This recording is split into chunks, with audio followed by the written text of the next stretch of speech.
Good evening, everyone. I would like to welcome the management and thank them for this opportunity. We have with us today Mr. Abhijit Roy, Managing Director and CEO, Mr. Kaushik Ghosh, Vice President CFO, and Mr. Sujyoti Mukherjee, Vice President Finance and Accounts. I shall now hand over the call to management for the opening remarks. Over to you, gentlemen. Good evening, Nitin, and good evening, ladies and gentlemen. A warm welcome to Berger Paints India Limited earnings update call for Q3 FY24. Incidentally, the company also celebrates its centenary year this year, and we thank all of you to be a part of the journey.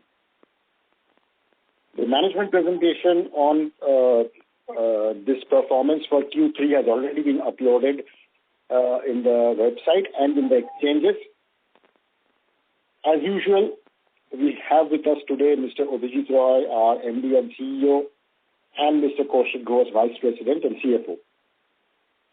So I would now request Mr. Roy to update you on the results, followed by your questions.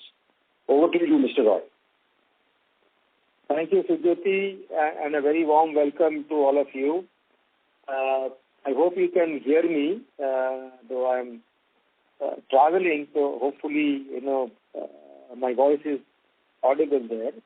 I will first talk about the standalone results for this quarter, and then, I will go to the consolidated results as well, and some of the highlights of the performance, and then open for question and answers.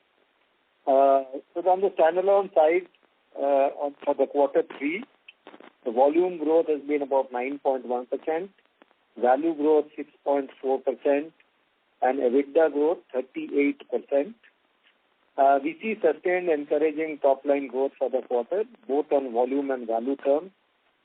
The decorative business outperformed others with double-digit volume growth, strong profitability growth on a year-on-year basis. Gross margin was at 10-quarter high. Operating margin expansion both on a year-on-year basis and quarter-on-quarter basis. We have likely gained market share. All 4 results are out. Amongst the top 4 companies, we have definitely gained market share with the highest revenue growth rate. The Indian operation maintained its improved market share at around 20%.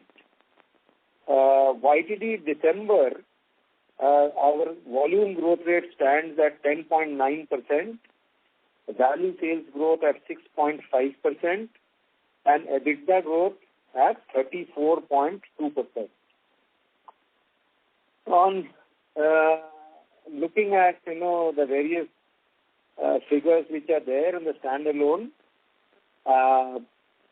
6.4%, as I said, income from operations, 38% on operating profit. On the PAT at 27.1% and the PBIT at 26.4%, largely because last year there was a dividend income from Nepal. So in the consolidated, the figures are fine, but in the standalone, you see a slightly lower growth rate in PBT and PAT. YTD basis, we continue to register good growth rate, volume growth rate in double digit, and the value growth rate of 6.5%, operating profit at 34.2%. Now, this is an improvement over this quarter. We see an improvement of the volume growth of corresponding period over last year by 9.1%, and value improvement is by 6.4%. The volume-value gap in this quarter reduced from what it was in quarter 2, as you would have seen. Some impact of the gap still exists, and there are 2 reasons for this. One, of course, is the price decrease which we have taken, which we took in the month of November. And there was a higher sale of the economy segment, especially the economy emulsion, compared to the luxury segment. And so there was a bit of an impact because of that as well. the growth rate was much higher in the eco segment. So this is explaining the gap, but the gap has narrowed down from what it was there in quarter 2. In EBITDA front, if you look, robust profitability growth driven by further improvement of gross margin. That's true for the industry and that's true for us as well. And this is the 10, I would say amongst all 10 quarters previously, this is the highest at 40.3%. Gross margin improvement mainly aided by lower raw material prices. Also some formulation savings and better purchases. Operating margin expansion of 380 basis points on a year-on-year basis and 20 basis points on a quarter-on-quarter basis as well. Operating margin expansion, however, was lower. If you see the gross margin, it is much higher level, but the operating margin hasn't expanded as much. That is because we took a conscious call to spend more on advertisement in quarter 3. Primarily in the World Cup, we took a heavier presence in the digital route. There was a significant presence built up there. So ICC Cricket World Cup fell in the third quarter, so our spends have gone up there.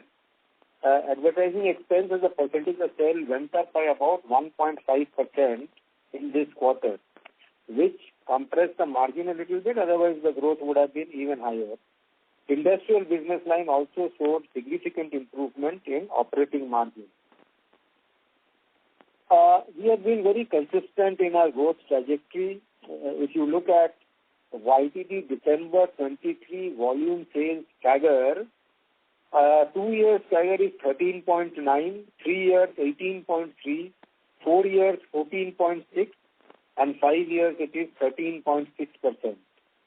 YTD December 23 value sales CAGR, 2 years 15.5, 3 years 22.4, 4 years 14.5 and 5 years 13.2. So it's been consistently double-digit volume and value, and it's almost in the mid-teens where we have been across volume and value.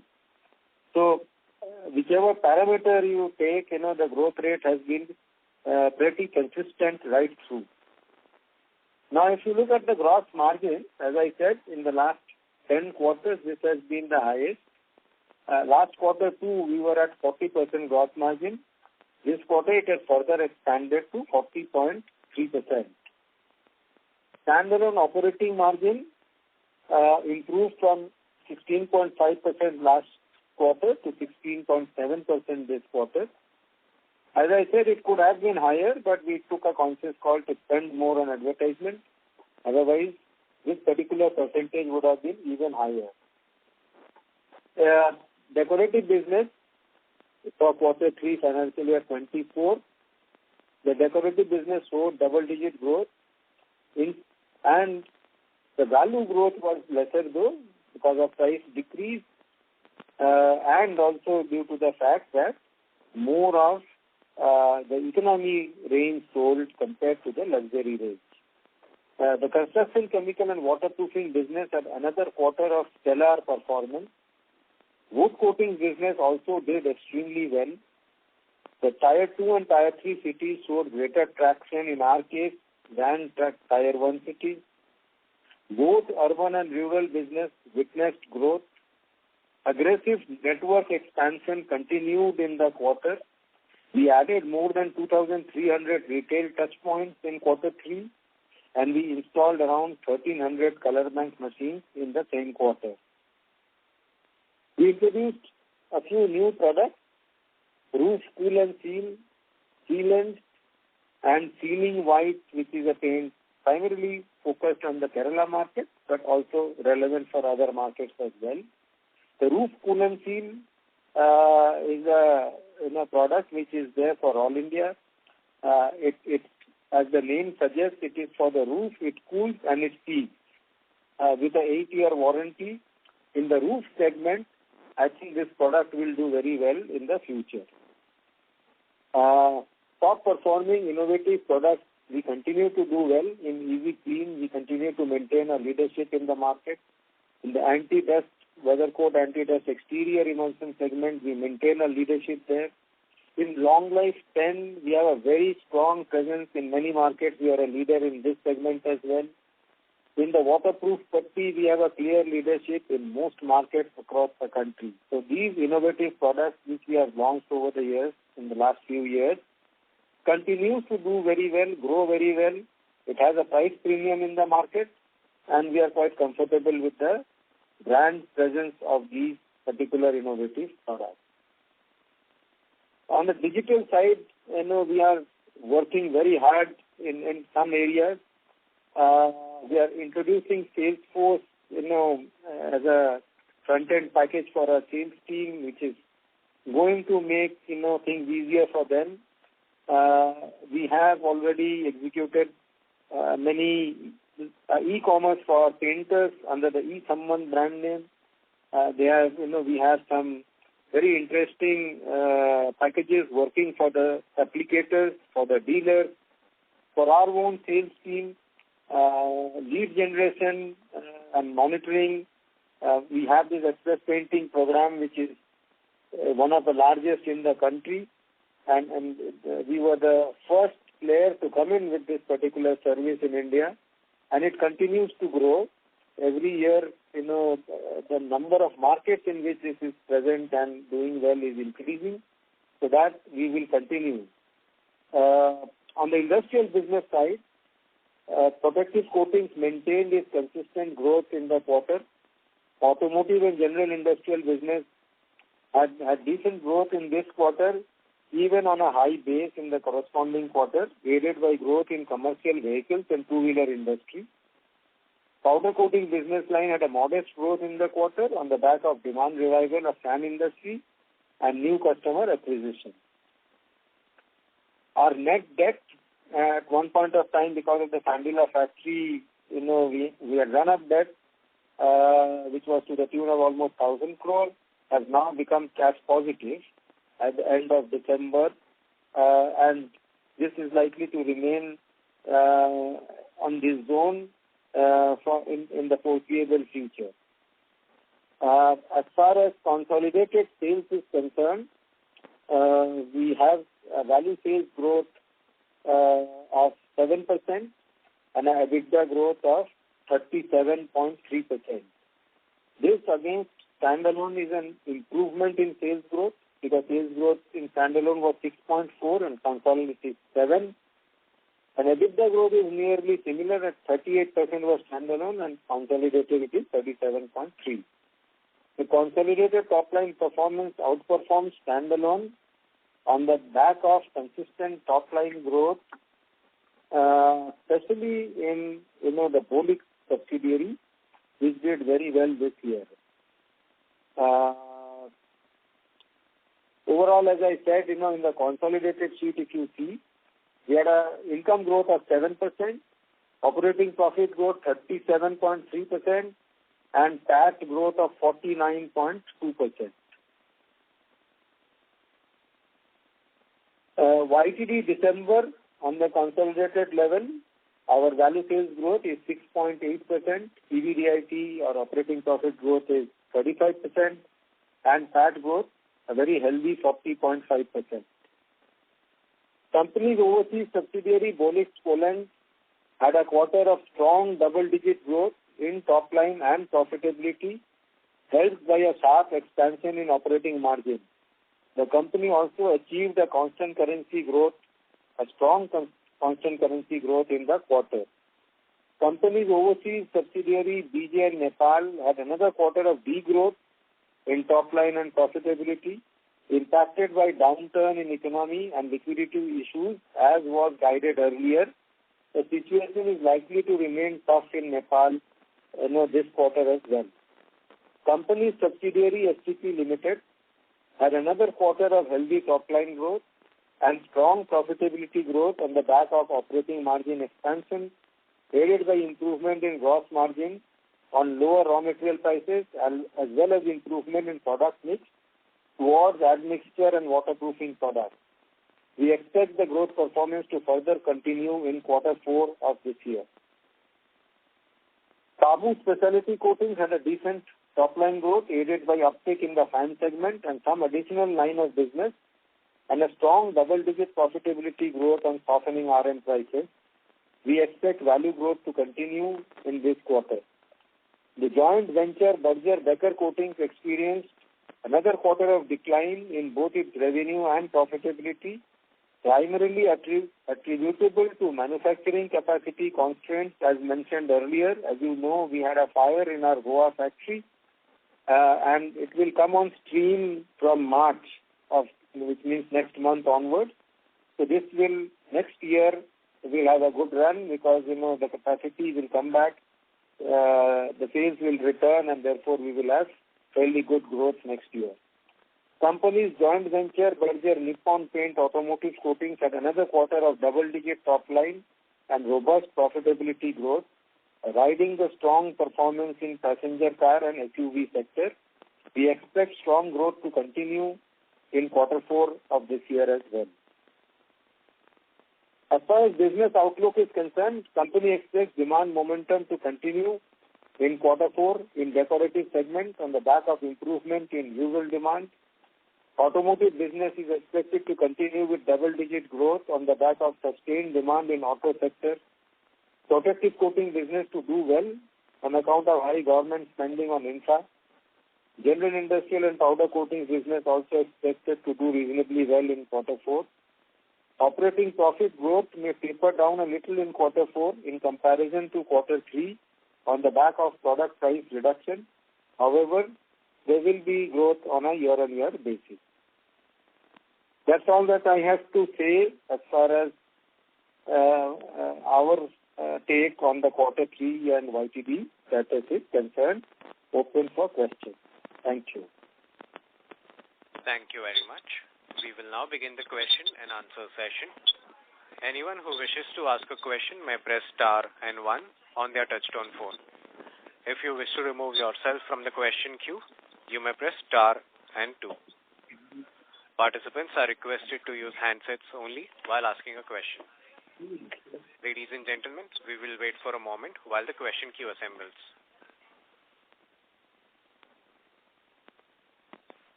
The first question is from the line of Mihir Shah from Nomura. Please go ahead.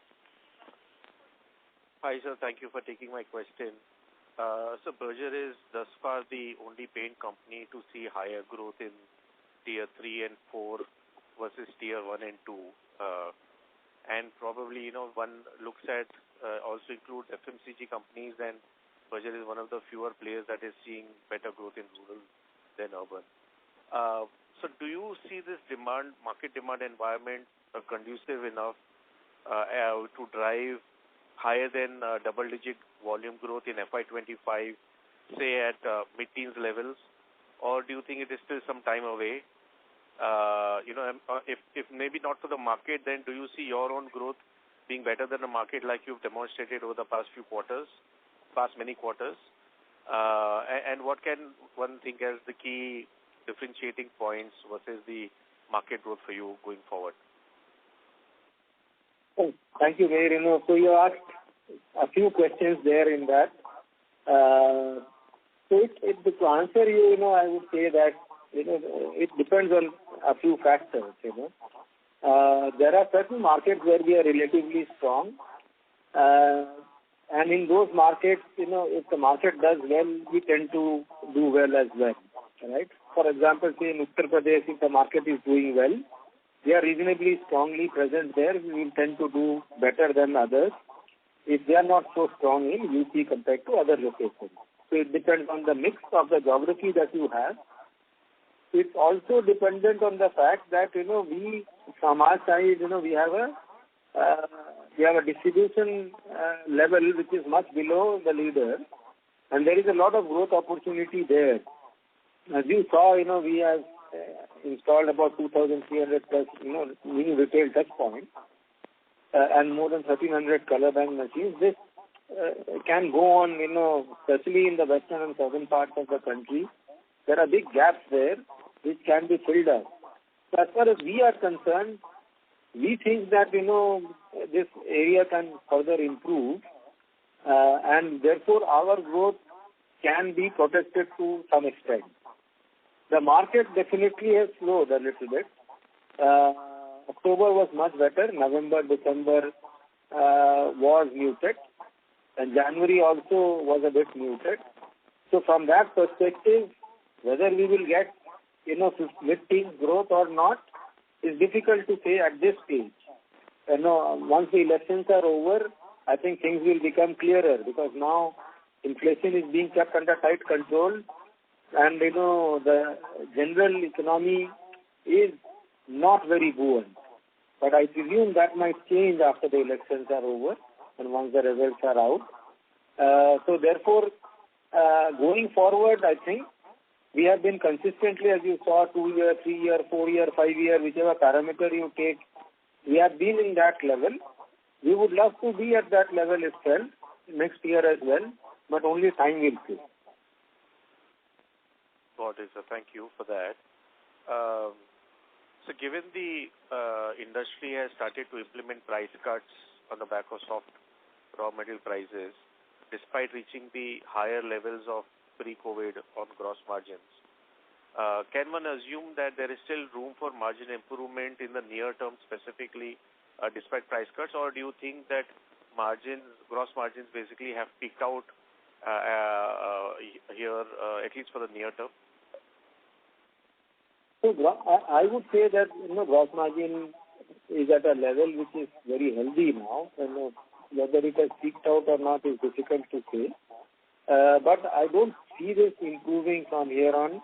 It is possibly because, we have taken a price cut, as you know.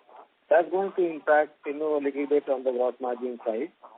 So therefore, expectation that, it will further increase, I think is not fair. We are comfortable at these levels. At these levels, the EBITDA levels are also reasonably good. We have always given a guidance that our EBITDA will remain in the 15 to 17% bracket, and that's where we have been hovering, and that's where we would like to remain. So that's how I see it. Got it, sir. Thank you. That's all from my side. Wishing you all the best, sir. Thank you. Thank you. The next question is from the line of Avnish Roy from Nuvama. Please go ahead. Yeah, thanks and congrats on turning net cash positive and the market share gain. My first question is on margins. So when I see Q1 versus Q2, Q3, gross margins improved in Q2, Q3, but the EBITDA margin, there is almost 200 basis drop. And this was also seen last year that Q1 margin was superior and then 200 basis kind of drop happened. I understand 150 basis of ad spends in Q3 and Diwali normally either because of festival or because of sports this could happen. But any other cost item you can control so that your EBITDA margins are a bit more in tighter range. We don't see this much of a variance normally in some of the other larger companies. So wanted to understand if there is some seasonality in terms of the other cost items. Right. Actually, Avnish, thank you, for your congratulatory message. But, just to answer your question, if you look at the first quarter, you are right that, it was, much higher than what we are in Q2 and Q3. And the reason is, there are twofold. One, typically in our case, the first quarter is, you should see the sales value. It is on a much higher side. It is the first and the third quarter where we do very high sales. Typically, the first quarter for us is, skewed, because we have a very high April, which we tend to have every year. The second, therefore, since we have a higher volume, we get a scale advantage there. The second reason is, as you said, in third quarter we spent money on advertisement. So it would have probably gone very close to, the first quarter margin if we had not done that spending. Typically, the Diwali period, we tend to spend more money on ad as well. So the first quarter tends to be, in our case at least, higher. And then, the third quarter tends to be close to that first quarter, this year being a little bit of an average. Sure, understood. My second question is slight clarity I wanted on the slide of top-line performance. You mentioned the the mix improvement happened, and that's why gap was lower in terms of volume and value. But the line after that says that economy grew faster. So are you referring to putty sales being lower in Q3? That's why the gap. Okay. You are right, absolutely. The putty growth rate, actually was much lower. We had an economy emulsion which grew. It is more profitable, but it grew at a faster pace. And so did some of the other products, which are priced low, but, has a good margin. And putty sales being lower, any particular reason for that? Well, it was becoming too competitive in the marketplace. We decided to, give up some of those, places, in terms of volume. Therefore, it got impacted. It's a pure play price game. And we decided to stay away in certain markets. So that's the major reason why it got impacted. The second reason also was that the enamel growth rate, which is a high value item, was a bit low in the third quarter comparatively, much lower than what we normally do. So that also impacted because it's got high value and it is not growing, so it tends to impact, the overall scenario. Understood. Last question. The third largest paint company today said in call that for the industry, premium part of the portfolio in deco is around 35%, and they are at 30%, and pre-COVID they were 25%. So 25% was premium pre-COVID, and now it's 30% for them. And for industry, it's around 35%. I wanted to understand for you how these numbers would have flown pre-COVID versus now in terms of premium.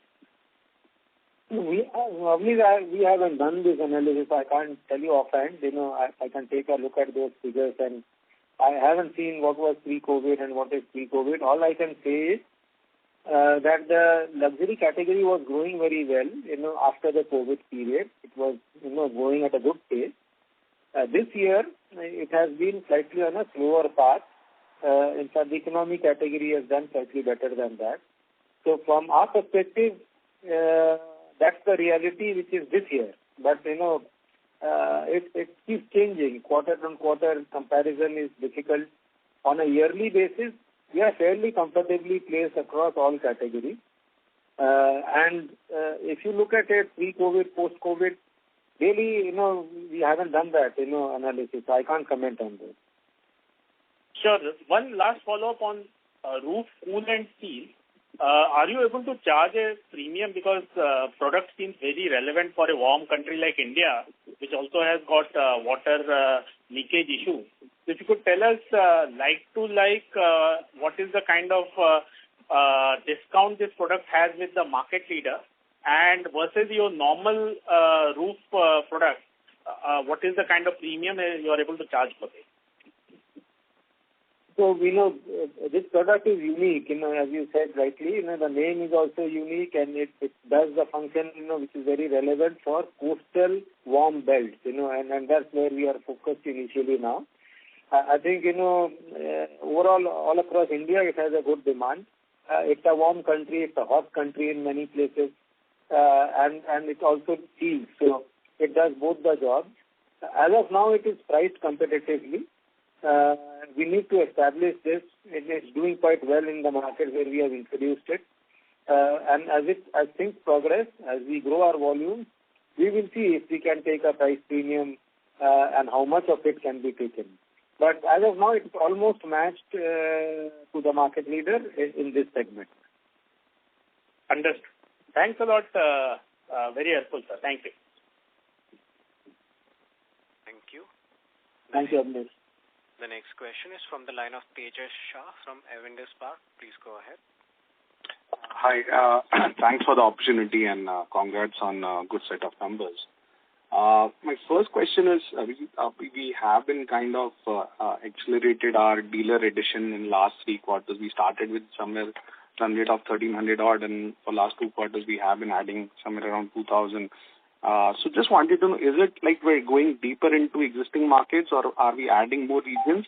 And is it also an outcome of Sandila plant being operational and we are adding more, kind of populating more dealer network around that plant? Right. So it's a mix of both. Not so much the Kandila plant. I don't think that has had any great impact there. Though we have improved our presence in UP, but nothing related with the plant as such. But it is, a mix of both that you mentioned. So we are aggressively looking at it because we see this as an opportunity for us because there are large gaps in various parts of the country. We are doing it more scientifically now, finding out those gaps and populating those, and filling up those gaps. We are using our own, ability to strengthen ourselves in distribution. So that is working in our favor. So this trend is likely to continue. We are likely to be quite aggressive in new dealer addition going forward as well. At least for the next 1 to 2 years for sure, we will be adding a larger number of dealers and we'll continue to do so. Sir, and when we see overall at industry level also there is an acceleration of adding dealer network. So just wanted to understand, are we adding new paint dealers to the ecosystem or these are the existing paint dealers of let's say some other brands whom we are targeting and in some form there is a limited working capital in the industry. So just wanted to understand how they are rationalizing this working capital among all these brands. So it works, both ways. So in the stronger markets where we have a very good presence, in many cases we are able to get competition dealers to stock, our material as well. And then that's where we tend to focus and grow the network. In the weaker market, sometimes we don't have that ability to do that. So we look for other non-paint dealers who are able to come to us and are able to align with our thoughts. So that's how it happens. Both the segments are growing, therefore. Sure. And so last question, I'll try my best not to make it a rhetorical one. But we are entering a very interesting phase for next year and perhaps going forward. And we are entering this phase with a very high base of margins, and this is true for larger part of industry as well. So, as you said, you won't like to expand margins from here on. But let's say if competitive pressure has to remain intense, at least in the near term, would you prioritize margins over market share or is there any other order that you prefer? So we would prefer to balance both, but if push comes to shove, we would prefer to maintain our market share and have a little bit of dilution on the margin. Though we are, I think, we can figure out ways of maintaining a margin at some decent level. I've given a guidance of between 15 to 17. We should be hovering in that range. Sometimes it can go more towards 17. Sometimes it can go towards, 15. That's where we will remain. And we will try and, protect our market share. That will be our priority. Very clear, sir. That's all from my side and all the best for. Thank you. Thank you. Just a reminder to all the participants that you may press star and 1 to ask a question. The next question is from the line of Shirish Pardesi from Centrum Broking. Please go ahead. Good evening, Abhijit sir. Thanks for the opportunity and congratulations. Sir, one clarification. You mentioned that market share has improved to 20%. Is it volume or value? So it is value because we don't have the volume and the data of the companies. The published results are there only for value.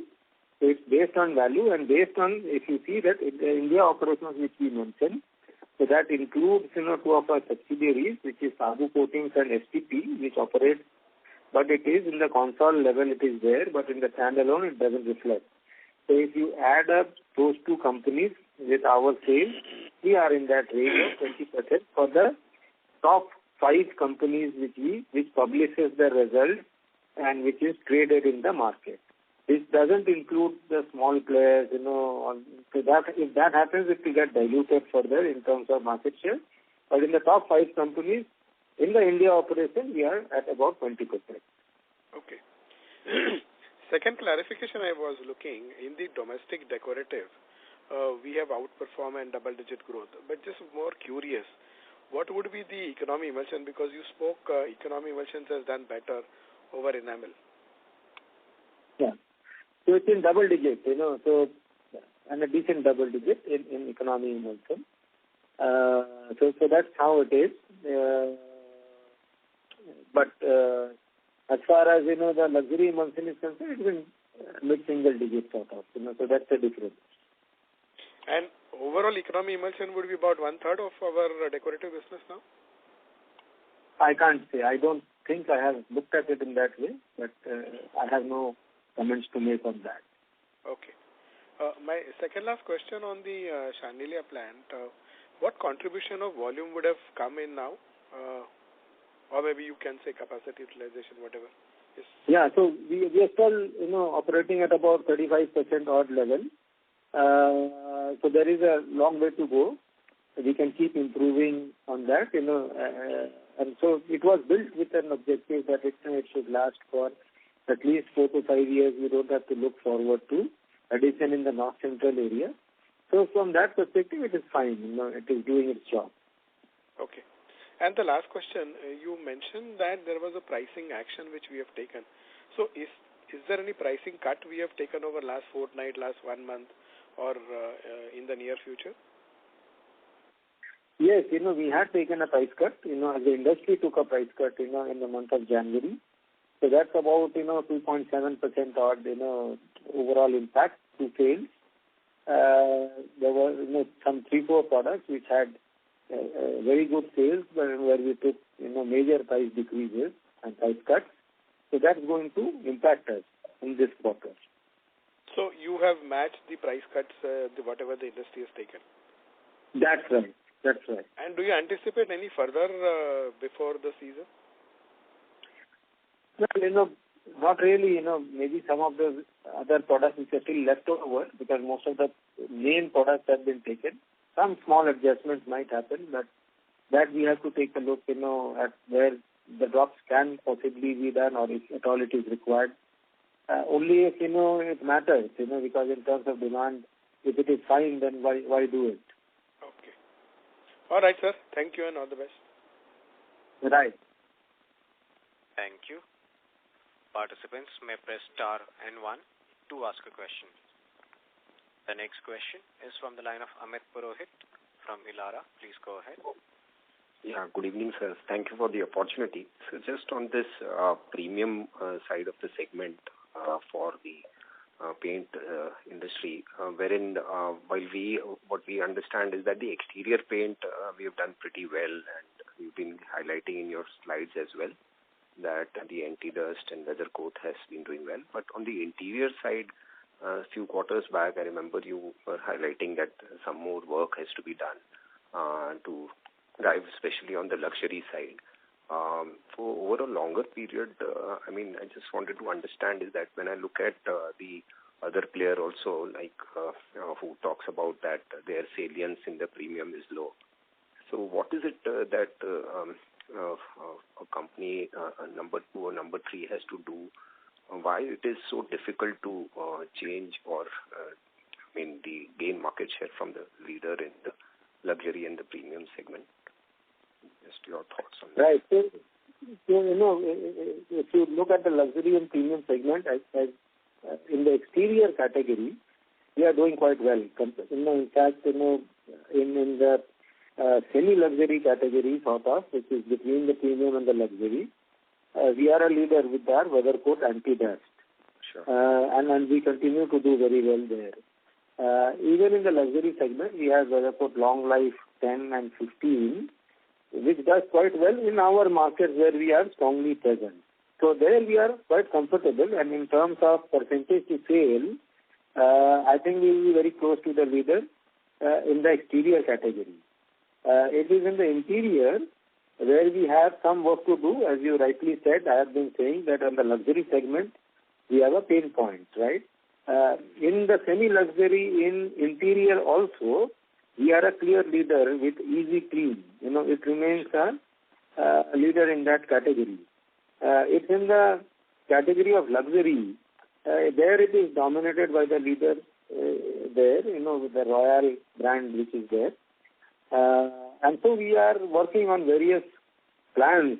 We have a product called Silk Glamour, which is there, but it doesn't do as well because it is largely very strongly brand driven, and the amount of money that one has to spend there to establish oneself in that particular segment is something which we don't do, and that is why it is a problem. If we had spent, say, double the spend and done it for 5 years, we possibly would have established ourselves in that particular segment as well.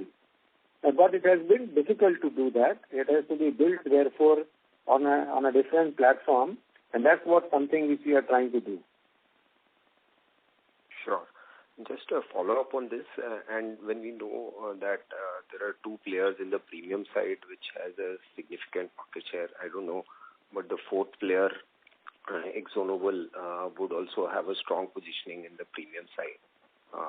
But they've been kind of not going in line with the industry.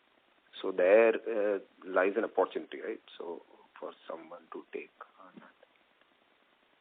Yeah, there is always, I won't comment on, what others are doing. As far as we are concerned, and we look at it, that the luxury segment is a brand-driven segment, and one needs to have built up a strong positioning there also. So if you have a differentiated product which resonates very well with the consumers, then it tends to work much better with a lesser spend as well. We have done that with Easy Clean. We are launching a new product, this month called Easy Clean Silky Touch. Riding on the strength of Easy Clean, we are trying to upgrade consumers onto a better finished product. It may not completely substitute the luxury segment, but it will definitely create some gains for us. That's something which we are looking at because we have a strong presence in as I said, in the Easy Clean segment, and we are leveraging that particular brand to gain a foothold in the luxury segment. That is a more wiser thing to do than to get into a head-on fight with them. Sure. Okay. Thank you so much. Thank you. The next question is from the line of Mihir Shah from Nomura. Please go ahead. Hi, sir. Thank you for taking my question again. So I just wanted to know your thoughts on these differentiated products, which are coming with a higher number of years of warranty. Do you think that the repainting cycle can get affected by these products, because of the extreme weather conditions that we have and the leakages that we get, the repainting cycle can continue to shorten from here?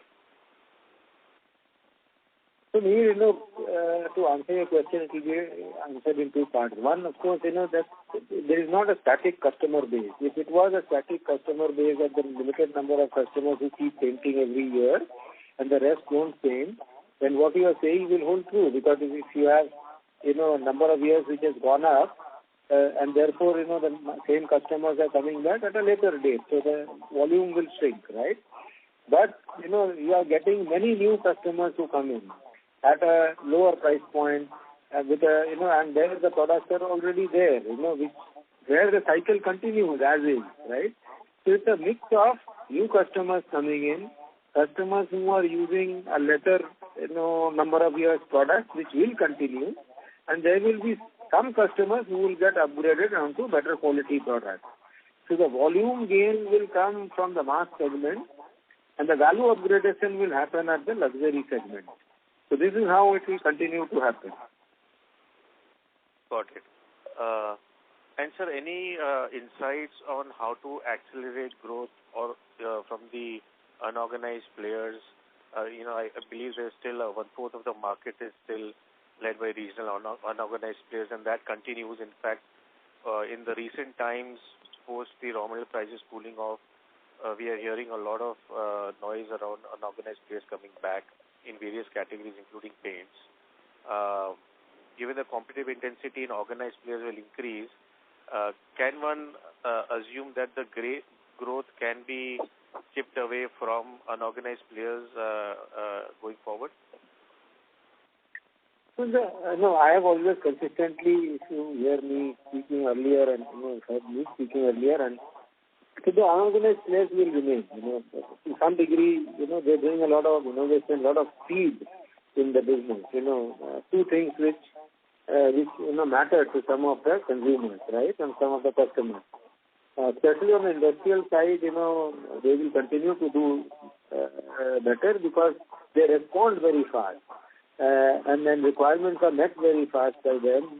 Small quantities can be serviced by them very fast. And then they innovate, because they have to survive. To survive, they innovate. So they are not mass producers. They do small things and keep servicing that. So they are going to continue in that domain. You can't completely wish them away, and neither should we. So it is something which will remain. The incremental changes will keep happening. Some of them, who are not so, managing their finances well, are not very innovative, not up to speed, will lose their way, and then that will incrementally keep coming to the bigger players. This is what is likely to happen, right? When the prices were going up, they were under tremendous financial strain, so some additional losses might have happened in that period, which some of them would have recouped. Those who are better off would have come back into the market. This situation, I don't think, is dramatically going to change going forward. Understood. Very interesting, sir. Thank you very much. And again, wishing you all the best, sir. Thank you. Thank you. The next question is from the line of Avi Mehta from Macquarie. Please go ahead. Hi, sir. I just wanted to clarify two things. One, the double-digit growth is essentially in value terms, right, in the decorative business that we saw this quarter? This is in volume terms, okay. Not in value terms. Okay, sir. Sorry. And then and the second bit, sir, on the margin front, to the earlier participant, you had highlighted that, let me highlight my question. From a 3Q sense, whatever operating margin we saw, would it be fair to say that near term the price cuts would now not likely to weigh on that, or because you obviously have a contrasting ad spend increase that was materially higher than normal? Is that the right way to look at near term margins, or that would not? If you could kind of give us that sense. Yes, sort of. You can say that part of it will be neutralized because we got a 2.7% drop and we had a 1.5% increase in ad spend, so it will get partly neutralized, but it will still have a little bit of a drop coming in the fourth quarter, and possibly going forward, it might get evened out. So in the immediate quarter, yes, there might be a little bit of an impact. And lastly, sir, as we see we've obviously seen price cuts, but we are also seeing next year the entry of a new player. In the way I heard you is, while you essentially work on maintaining market shares, would you argue for distribution gains being the way forward or continuing that way? How are you looking at this internally? If you could give us some sense, because there is too many uncertainties as we speak. So would love to hear your thoughts on how are you evaluating or looking at the new competitor.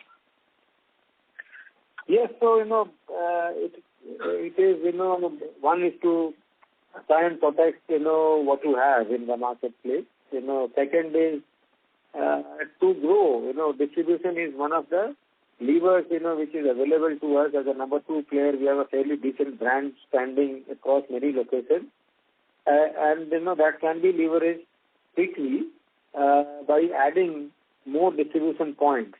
So that's a easier and a quicker pathway for growth for us. So whatever little loss that might happen, assuming that some losses will happen on the entry of a new player, that can be recouped through a faster, vigorous growth in the distribution network in areas where we are not so present as of now.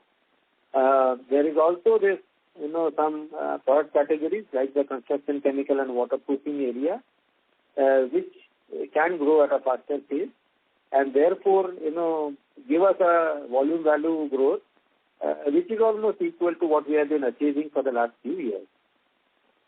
Got it, sir. Got it. And lastly, sir, because there is also a lot of discussion on premium and a belief that, that could help in offsetting an impact.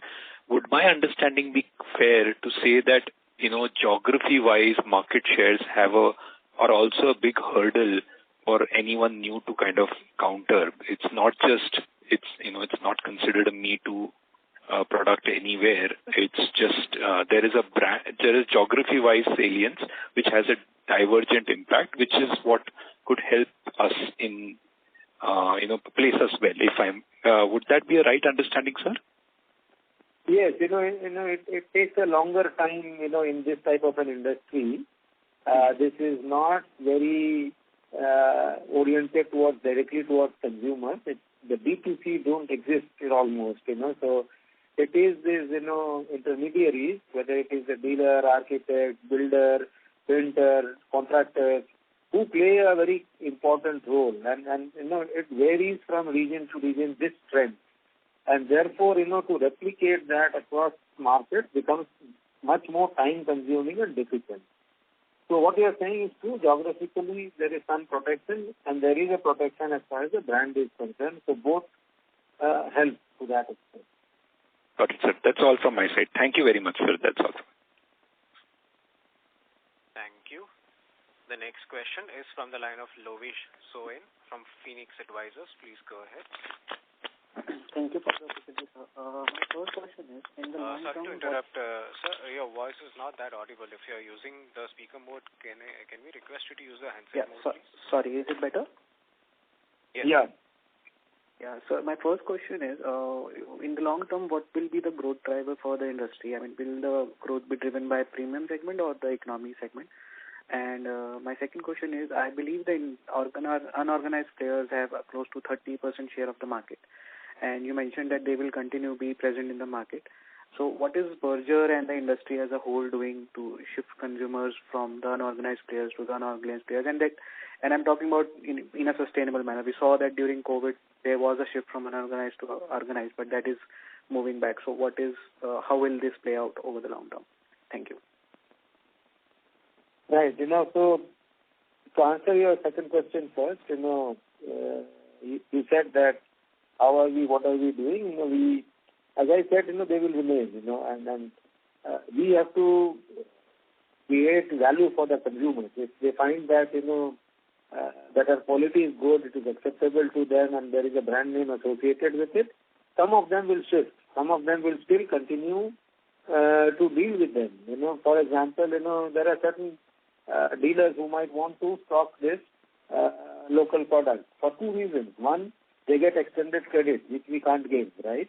The second, they may also have, a unique brand for themselves on which they make more margin. So they may continue to sell those localized brands where no one else is selling in that area, and so they are able to get a higher margin on that product. So there are many reasons for it, why these local brands sometimes continue, and then it is difficult to therefore snatch away the way, people think that it is so easy. It won't, and therefore we have to keep working on this, adding value to the customer, and to the intermediaries involved. If they see value in it, then only you will be able to progress in this direction. So this is, as far as the second is concerned, the first question was what? What did you say? So what will be the growth driver for the industry? Will it be driven by the premium segment or the economic segment in the long term? In the long term, both segments will grow. Actually, if you look at it, in terms of urbanization level, they're still at about 34-35%. Europe is at 80-82%.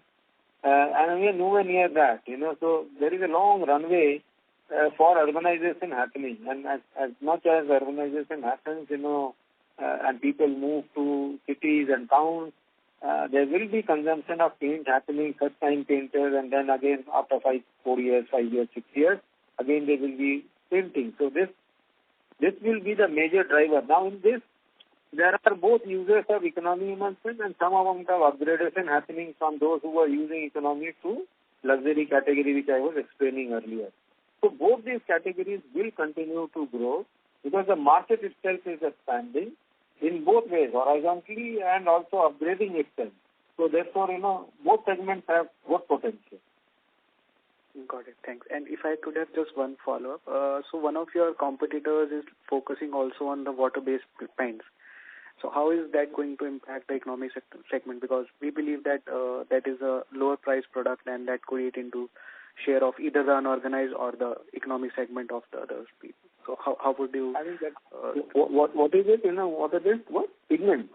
Water-based paints. Water-based paints. I don't know who's doing what, because as far as we are concerned, we are quite well placed overall across categories. We have got brands which are there which can take care of customer needs as of now. If we find that, there is some product which has been launched by someone which is gaining traction in the market and, has got good potential, so, in paint industry, there is no rocket science. We can always come with similar products and start, looking at, introducing that in the market. So that's not going to sustain over a long time. We need to do things which are fundamental to the industry, and that's what we are looking at. Something which is unique, differentiated, positioned well, advertised well, can sustain. At the lower end, it's difficult because anyone can copy and, you have to give the price and you have to give the product. Both of these can be very easily copied. Got it. Thank you, sir. Thank you so much. Thank you. As there are no further questions from the participants, I now hand the conference over to the management for closing comments. Thank you all, and wish you all the best. This is our 100th year that we have entered into and will close in December 24 this year. So we have a series of events planned out. Hopefully, we'll get to interact with you more frequently and on a better note going forward. Thank you. Thank you. Thank you. On behalf of Emkay Global Financial Services, that concludes this conference. Thank you for joining us. You may now disconnect your lines.